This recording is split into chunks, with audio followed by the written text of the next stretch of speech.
دیکھیں فرض نماز اگر آپ اپنے ذمے لے لیں تو ضرورت اور حاجت کی وجہ سے اس پہ تنخواہ لینا جائز ہے، کیونکہ فرض نماز ایک اسلام کے ارکان میں سے ایک رکن ہے اور اس کی حاجت ہے، کیونکہ اگر اس کی تنخواہ حرام ہوگی تو یہ چیز چھوٹ جائے گی، یعنی لوگ پابندی نہیں کریں گے امام. تو آپ رمضان میں اگر ایک مہینہ فرض نماز پڑھانا چاہتے ہیں تو اس کی آپ تنخواہ متعین کر سکتے ہیں،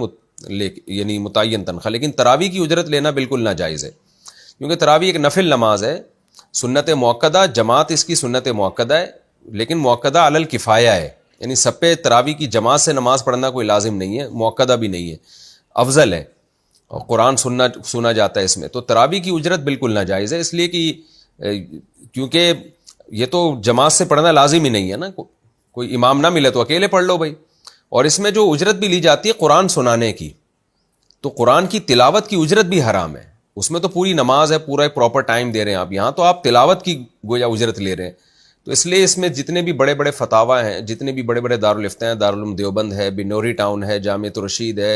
اور دارالعلوم کرنگی ہے، جامعہ اشرفیہ ہے، جتنے بھی ہمارے مشہور مفتیان کرام اور بڑے بڑے دارالفتہ ہیں، سب کے نزدیک اس کی آمدن کو ناجائز قرار دیا گیا ہے. لہذا قاری کو چاہیے کہ اپنے ثواب کو برباد نہ کرے، قرآن کا جو ثواب ہے وہ تراویح کی اجرت لے کے ضائع نہ کرے. لوگوں کو بتا دیا کرے کہ بھائی میں فری میں تراویح پڑھاؤں گا، میری کوئی اجرت نہیں ہے، مجھے صرف اللہ سے آخرت میں اجر چاہیے، اور نہ لالچ کرے، نہ لوگوں سے امیدیں لگائے. تو بالکل اللہ کی رضا کے لیے پڑھائے، اپنے دل کو صاف کرے، کیونکہ اتنا ثواب اللہ اس کو دے گا. اگر اس کے دل میں لالچ آ گئی سارے ثواب کا بیڑا غرق ہو جائے گا اس کے.